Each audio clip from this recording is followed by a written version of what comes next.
नमस्कार, आप देख रहे हैं SPN 9 न्यूज और मैं हूं आपके साथ मनीष कुमार सैनी। महाराष्ट्र विधानसभा चुनाव 2024 के बीच राज्य की सियासी हलचल तेज हो गई है और सभी दल जीत की कोशिशों में जुटते हुए नजर आ रहे हैं। इसी बीच एक इंटरव्यू के दौरान एनसीपी प्रमुख और महाराष्ट्र के डिप्टी सीएम अजीत पवार शामिल हुए। इस दौरान उन्होंने महाराष्ट्र की राजनीति और चुनाव के साथ एनसीपी और शरद पवार को लेकर भी खुलकर बातचीत की। अजीत पवार से सवाल किया गया कि क्या इस बार भी असली और नकली एनसीपी की लड़ाई है, जिस पर उन्होंने जवाब देते हुए कहा कि ऐसी कोई लड़ाई नहीं है। अजीत पवार ने कहा, मैं जिम्मेदारी के साथ कहता हूं कि महाराष्ट्र में असली और नकली एनसीपी यानी नेशनल कांग्रेस पार्टी की लड़ाई नहीं है। शरद पवार राष्ट्रीय नेता है, इसमें कोई दो राय नहीं है। 1.5 साल पहले हमारे 40-50 विधायकों ने मिलकर पार्टी के लिए फैसला लिया। इसके बाद शरद पवार ने अपनी अलग पार्टी रजिस्टर कराई और उसे चला रहे हैं। दोनों पार्टियों के बीच लड़ाई नहीं है। वहीं अजीत पवार ने यह दावा भी किया कि इस बार महाराष्ट्र के विधानसभा चुनाव में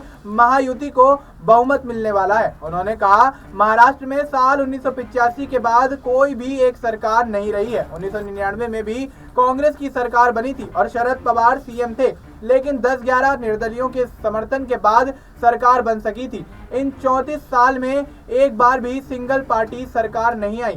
साल 2014 की मोदी लहर में भी जो चुनाव हुए उसमें ऐसा लगता था कि भारतीय जनता पार्टी महाराष्ट्र में सरकार बना लेगी, लेकिन तब भी ऐसा नहीं हुआ। तब भी शिवसेना उनके साथ गई।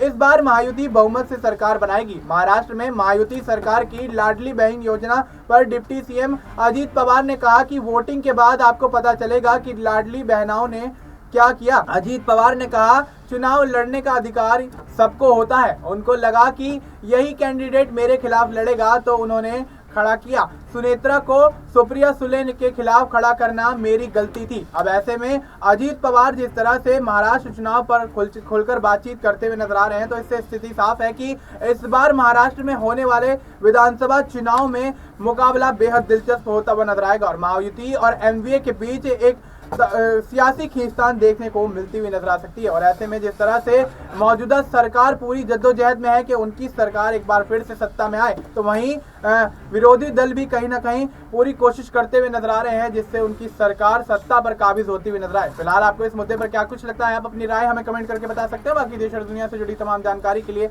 आप देखते रहिए SPN 9 न्यूज।